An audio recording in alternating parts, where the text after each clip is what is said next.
Remarks of the President to the American Newspaper Publishers Association, Waldorf Astoria Hotel, New York City, April 27, 1961.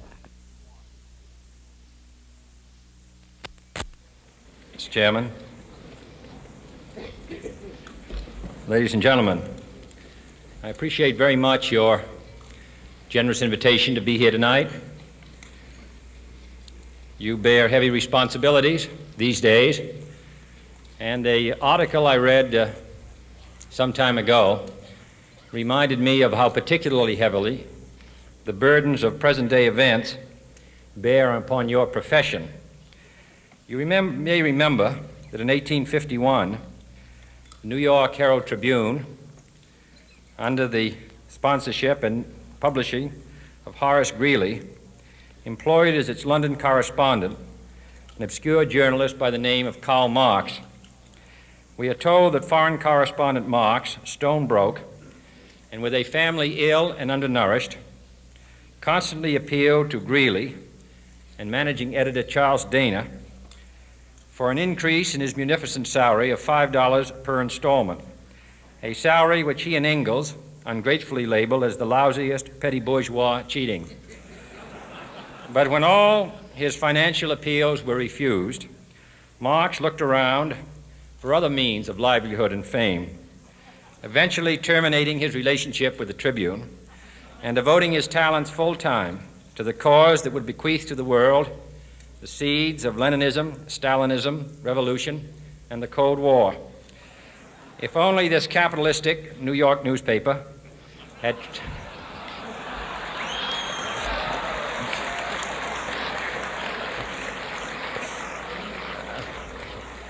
treated him more kindly,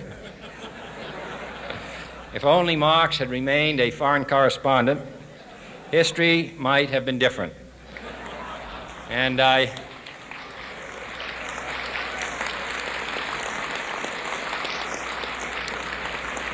hope all publishers will bear this lesson in mind the next time they receive a poverty-stricken appeal from a small increase in the expense account from an obscure newspaper man.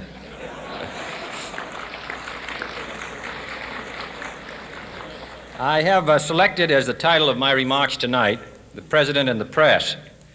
Some may suggest that this would be more naturally worded, "The President versus the Press," but those are not my sentiments tonight. It is true, however, that when a well-known diplomat from another country demanded recently that our State Department repudiate certain newspaper attacks on his colleagues, it was unnecessary for us to reply that this administration was not responsible for the press, for the press had already made it clear that it was not responsible for this administration.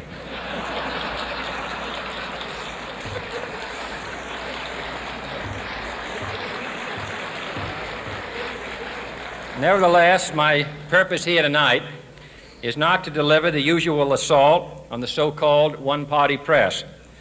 On the contrary, in recent months, I have rarely heard any complaints about political bias in the press, except from a few Republicans. Nor is it my purpose tonight to discuss or defend the televising of presidential press conferences. I think it is highly beneficial to have some 20 million Americans regularly sit in on these conferences to observe, if I may say so, the incisive, the intelligent, and the courteous qualities displayed by your Washington correspondents. Nor, finally, are these remarks intended to examine the proper degree of privacy which the press should allow to any president and his family.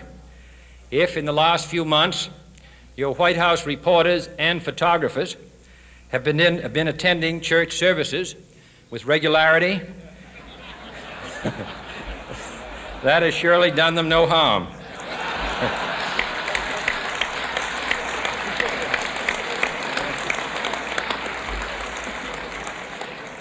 On the other hand, I realize that your staff and wire service photographers may be complaining that they do not enjoy the same green privileges the local golf courses, which they once dared. It is true that my predecessor did not object, as I do, to pictures of one's golfing skill in action, but neither, on the other hand, did he ever bean a Secret Service man. My topic tonight is a more sober one, of concern to publishers as well as editors. I want to talk about our common responsibilities in the face of a common danger. The events of recent weeks may have helped to illuminate that challenge for some, but the dimensions of its threat have loomed large on the horizon for many years. Whatever our hopes may be for the future, for reducing this threat or living with it, there is no escaping either the gravity or the totality of its challenge to our survival and to our security, a challenge that confronts us in unaccustomed ways in every sphere of human activity. This deadly challenge imposes upon our society two requirements of direct concern, both to the press and to the President. Two requirements that may seem almost contradictory in tone, but which must be reconciled and fulfilled if we are to meet this national peril. I refer first to the need for far greater public information, and second, to the need for far greater official secrecy. The very word secrecy is repugnant in a free and open society, and we are, as a people, inherently and historically opposed to secret societies, to secret oaths, and to secret proceedings. We decided long ago that the dangers of excessive and unwarranted concealment of pertinent facts far outweighed the dangers which are cited to justify it. Even today, there is little value in opposing the threat of a closed society by imitating its arbitrary restrictions. Even today, there is little value in ensuring the survival of our nation if our traditions do not survive with it.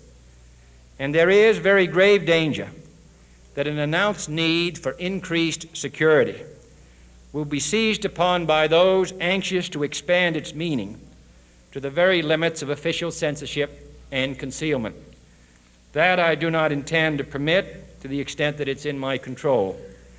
And no official of my administration, whether his rank is high or low, civilian or military, should interpret my words here tonight as an excuse to censor the news, to stifle dissent, to cover up our mistakes, or to withhold from the press and the public the facts they deserve to know. But I do ask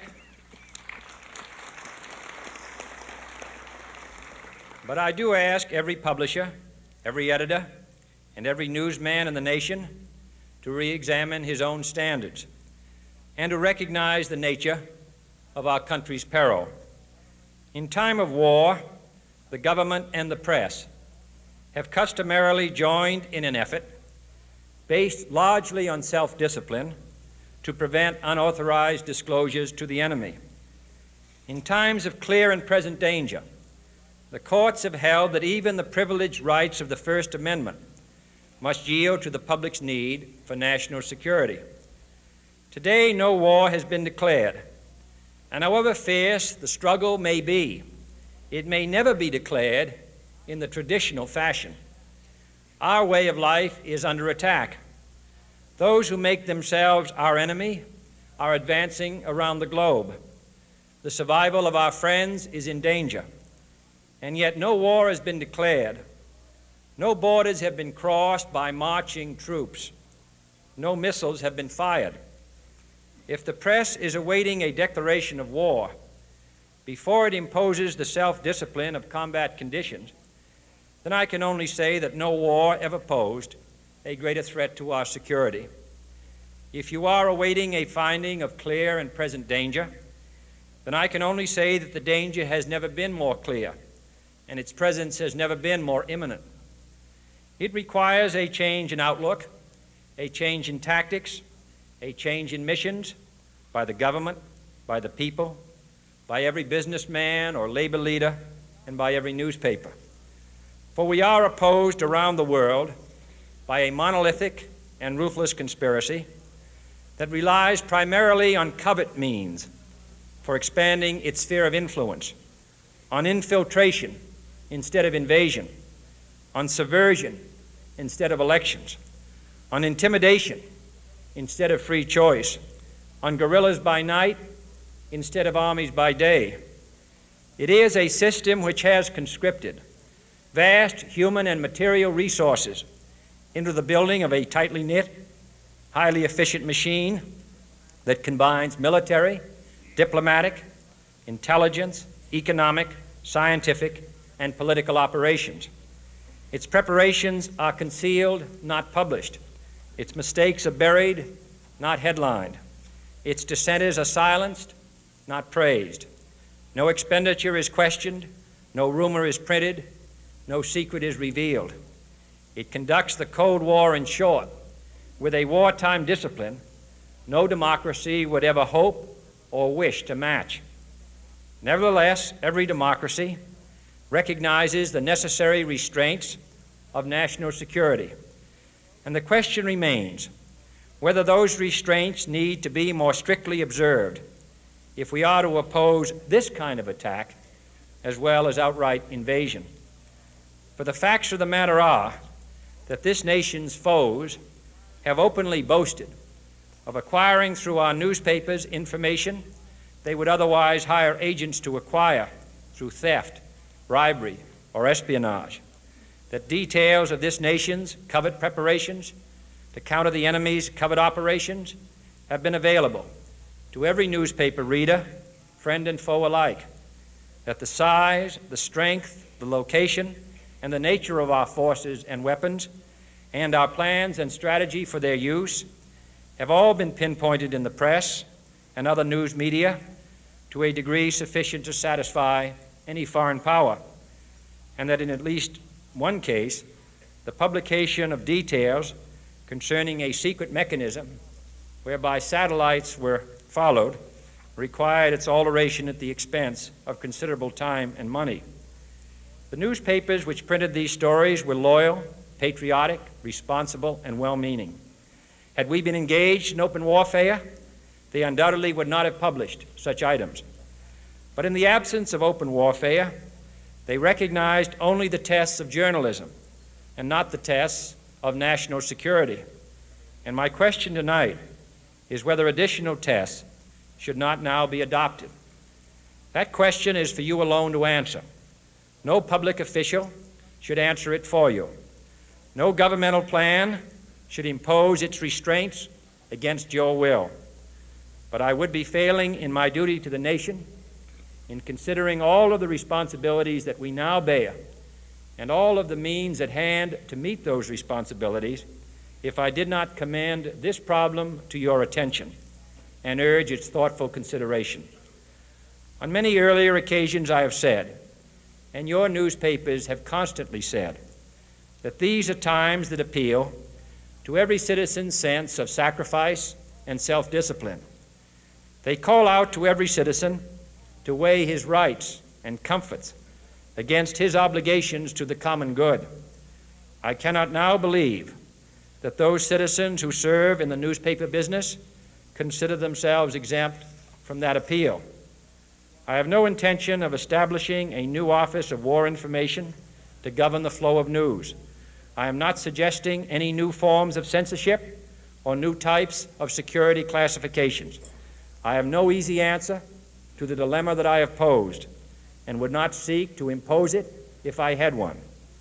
But I am asking the members of the newspaper profession and the industry in this country to re-examine their own responsibilities, to consider the degree and the nature of the present danger, and to heed the duty of self-restraint which that danger imposes upon us all. Every newspaper now asks itself, with respect to every story, is it news? All I suggest is that you add the question, is it in the interest of national security? And I hope that every group in America, unions and businessmen and public officials at every level, will ask the same question of their endeavors and subject their actions to this same exacting test. And should the press of America consider and recommend the voluntary assumption of specific new steps or machinery, I can assure you that we will cooperate wholeheartedly with those recommendations. Perhaps there will be no recommendations. Perhaps there is no answer to the dilemma faced by a free and open society in a cold and secret war. In times of peace, any discussion of this subject and any action that results are both painful and without precedent. But this is a time of peace and peril which knows no precedent in history. It is the unprecedented nature of this challenge that also gives rise to your second obligation, an obligation which I share, and that is our obligation to inform and alert the American people, to make certain that they possess all the facts that they need and understand them as well, the perils, the prospects, the purposes of our program, and the choices that we face. No president should fear public scrutiny of his program, for from that scrutiny comes understanding, and from that understanding comes support or opposition, and both are necessary. I am not asking your newspapers to support an administration, but I am asking your help in the tremendous task of informing and alerting the American people. For I have complete confidence